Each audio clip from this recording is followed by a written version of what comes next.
j'ouvre une parenthèse pour vous dans la méditation et la réflexion, c'est que Dhul-Qarnayn, le maître des deux temps, en troisième voyage, il est parti vers un peuple entre deux montagnes que eux n'avaient pas la possibilité de connaître la parole. Donc Dhul-Qarnayn maîtrise la parole et c'est avec la parole qu'il leur enseigne à ce peuple pour qu'ils puissent construire ce mur. Donc, ceux qui ne maîtrisaient pas la parole ne pouvaient pas se défendre contre Gog et Magog, le verset le dit dans Sourate Al-Kahf, et que Dhul-Qarnayn vient pour leur apprendre la parole. Et apprendre la parole, mettre en pratique la parole. Et mettre en pratique la parole, c'est ce que Dhul-Qarnayn dit, aidez-moi avec force, etc., etc. Donc l'importance de la parole, elle est d'un capital que nous ne pouvons pas soupçonner. Donc le Messie, le vrai et le faux, l'un le fait, et là je vais être un peu plus clair, peut-être je suis clair, mais je vais l'être encore plus, l'un le fait avec la permission de Dieu, l'inné, l'intelligence, la parole, il parle au berceau, il ressuscite, il fait les miracles et il crée à partir de la terre. Il prend de la terre, de la boue, et il forme un oiseau, et il souffle dedans et il lui donne la vie. Théoriquement, le faux Messie doit venir pour assembler des particules, des éléments, et faire en sorte pour que ces éléments et ces particules prennent la parole et donnent la vie et développent la vie. Et ça, c'est l'intelligence artificielle, ce que nous voyons aujourd'hui dans la parole qui est l'intelligence artificielle, dans la parole qui va faire de la chirurgie la plus extraordinaire. Et dans tous les domaines de la parole, il va faire de l'eau, il va faire des énergies, il va faire le monde du faux Messie. Le monde qui est le faux Messie par rapport à un monde qui est le vrai Messie. Et dans le Coran, comme vous le savez, il est question de Balad al-Amin. Le Balad al-Amin, c'est la terre sécurisée, la terre de paix, la terre d'amour, la terre où tout est parfait, où elle possède des choses qui dépassent la raison tellement que cette terre, elle donne tout ce qui est paradisiaque. Ça, c'est la terre du Messie. Ça, c'est la terre des prophètes.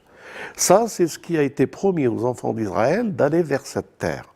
Et ce qui a été promis à tous les prophètes d'une élection et d'un paradis. Le faux Messie va venir, il va nous faire la même terre, au même endroit, pour nous séduire. Donc, ce que peut-être vous ne savez pas, c'est que lorsque le Messie viendra, el Mahdi, il fera une ville. Il fera un monde, une société, une cité. Le passage, le retour du vrai Messie et le retour du faux Messie. Le vrai et le faux apparaîtront en même temps. Mais le faux apparaîtra un peu avant. Pour prendre, c'est toujours le faux qui apparaît. Et après, il doit disparaître.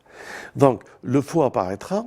Et il amènera cette ville de miracles, il amènera toutes les solutions et les maux qui peuvent toucher une société, et il leur donnera la guérison, le confort, la vue s'ils sont aveugles, et il leur donnera des possibilités que tous, il leur donnera la parole, que tous redeviendront les disciples du vrai faux Messie.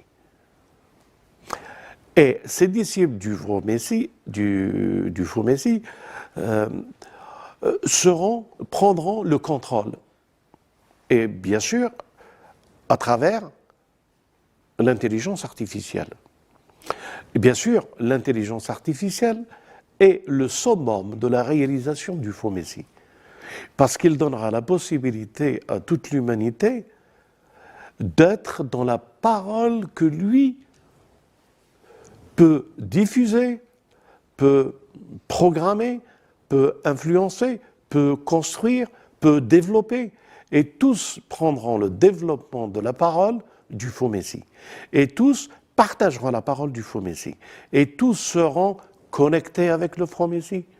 Tous seront les adeptes du faux Messie. Et pour trouver, enfin, Dieu a pourvu, parce que le verset du Coran, il dit, Iblis, Satan, excepté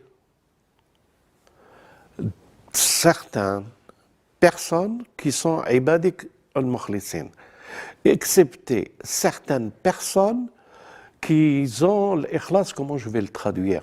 Ils ont l'unicité et la vision du Créateur et non pas une vision qui provient par leur cerveau, mais qui provient cette vision à travers le cœur qu'il s'est révélé cette lumière et qu'il marche avec la lumière, mukhlisin. Donc, il dit, je les séduirai tous, il faut retenir ça, il y a un capital de temps. Tous veut dire, pas les gens qui sont passés dans le temps, les gens qui sont dans le temps de l'histoire ont été clôturés le temps de l'histoire avec Noé. Déluge et on a lavé tout ce qui était et qui devrait être lavé. Mais après Noé, il y a eu un renouveau. Et ce renouveau de capital de temps est à la possibilité d'aller vers la construction d'un monde meilleur. Et c'est pour ça que les prophètes ont été envoyés pour donner al-badil, une alternative aux sociétés pour qu'ils redeviennent équilibrés dans la justice, et le respect, etc. Mais tous, à leur histoire, ont dévié en oubliant le vrai tawhid. Donc, ce que je voudrais dire, les frères et sœurs, que vous devez retenir, c'est qu'Ibadallah al-Mukhlisin, bien sûr, ils ont apparu avec les prophètes. Mais vous verrez qu'avec les prophètes, ces prophètes ne sont venus dans le temps que pour aller avertir les communautés, sauver les enfants d'Israël, avertir les communautés de ne pas adorer d'autres divinités et de ne pas suivre les penchants de cette âme qui est ordonnante et qui construit l'ego des personnes. Donc, ces prophètes sont venus pour avertir et prévenir. Donc, ils ne peuvent pas être les personnes. Bien sûr, c'est les prophètes et Ibadallah al-Mukhlisin, que Satan ne peut pas les avoir.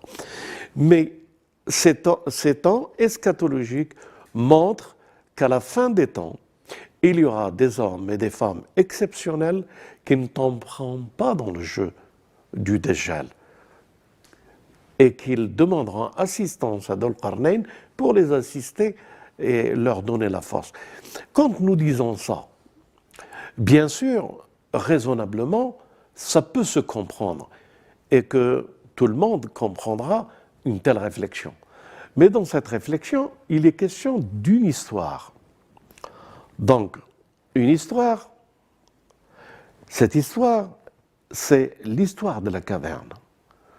Qu'est-ce qu'elle a, cette histoire de la caverne, qui montre qu'il y a un groupe de personnes qui ont saisi le secret de cette histoire. Allez, vous savez, quand Dieu dit sur elle les 19, alayha 19, une bête qu'on questionnera et qui répondra.